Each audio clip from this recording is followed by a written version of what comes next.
बार्टी सारथी विद्यार्थी पीएचडी प्रवेश संख्येवर मर्यादा घालणार आहे। किती विद्यार्थ्यांना प्रवेश द्यायचा यावर मर्यादा घालणार आहे। उपमुख्यमंत्री अजित पवारांची विधानसभेमध्ये माहिती देण्यात आली। महिन्याला 40-45 हजार मिळतात म्हणून गर्दी।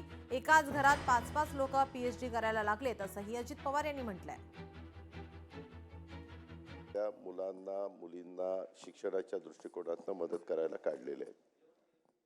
अध्यक्ष महोदय, ह्याच्यामध्ये थोडासा ओझरता उल्लेख आमचे संजय शिरसाट साहेबांनी मंत्री महोदयांनी उत्तर देताना केला। मी तुम्हाला काही विषय अध्यक्ष महोदय दाखवतो। असे काही विषय निवडले गेलेले आहेत, कुठल्या मुलांना द्यायचं। काही ठिकाणी एकाच परिवारातले 42-45 हजार रुपये मिळतात म्हटल्यानंतर 5-5 लोक पीएचडी करायला लागलेत एका फॅमिलीतले।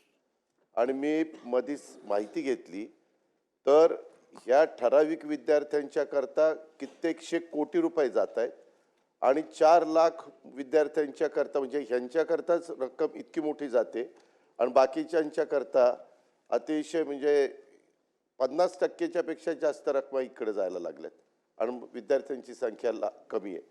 आता त्याच्यामध्ये कॅबिनेटमध्ये याच्याबद्दलची खूप साधक-बाधक चर्चा झाली।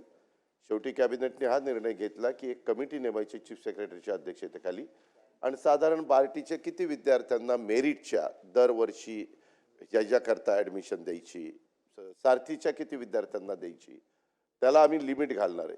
आणि ते पण मेरिटच्या विद्यार्थ्यांना मगाशी मंत्री महोदयांनी सांगितलं त्याचे विषय काय आहेत, ते विषय खरोखरीच त्यांनी डॉक्टरेट मिळवल्यानंतर त्याचा उपयोग उद्याच्याला त्यांच्या पुढच्या एकंदरीत कामकाजाला होणार आहे का नाही, या सगळ्या गोष्टी थोड्याशा तपासून बघितल्या जात आहेत। लोकशाही मराठी ऐका, पहा, जागरूक रहा।